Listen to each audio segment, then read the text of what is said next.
আমাদেরকে যে ভোট দেওয়ার সুযোগ করে দেওয়া হয়েছে, সেই জায়গা থেকে আমি আসলে এটা আমার কাছে অন্যরকম একটা অনুভূতি এই ৩৫ বছর পরে। আর এবং আমরা ৭২ ব্যাচ হিসেবে যখন আমরা এন্টার করলাম ইউনিভার্সিটিতে, তো তার পরবর্তীতে যখন আমরা মানে ভোট দিতেও পারছি আর আমাদের মানে আমরা যে প্রার্থী হিসেবে দাঁড়াতে পারছি, এটা আমার কাছে অন্যরকম একটা বিষয়।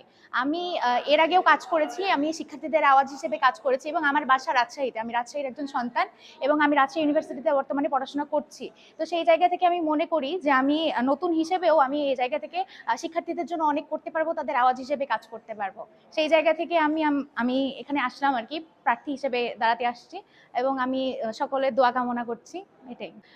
আমি আসলে ক্যাম্পাসে ঢোকার পরে কিংবা হচ্ছে যতটুকু শুনেছি এবং আমি আরো মানে পর্যবেক্ষণ করার চেষ্টা করছি, নারীদের অনেক সুযোগ সুবিধা এখানে কম আর কি। নারীদের হয়ে আমি অনেক কাজ করতে চাচ্ছি, যেহেতু আমি যে পদে উঠালাম আর কি ইয়াটা, তো সেটা হচ্ছে সহকারী নারী বিষয়ক সম্পাদক। সেই জায়গা থেকে আমি নারীদের জন্য, নারীদের আওয়াজ হিসেবে কাজ করবো এবং নারীদেরকে যথেষ্ট সুযোগ সুবিধা দেওয়ার চেষ্টা করবো। ভার্সিটিতে পড়ার মূল উদ্দেশ্য শুধু লেখাপড়া না, একটা ম্যাচুরিটি শেখারও একটা বিষয় আছে এখানে।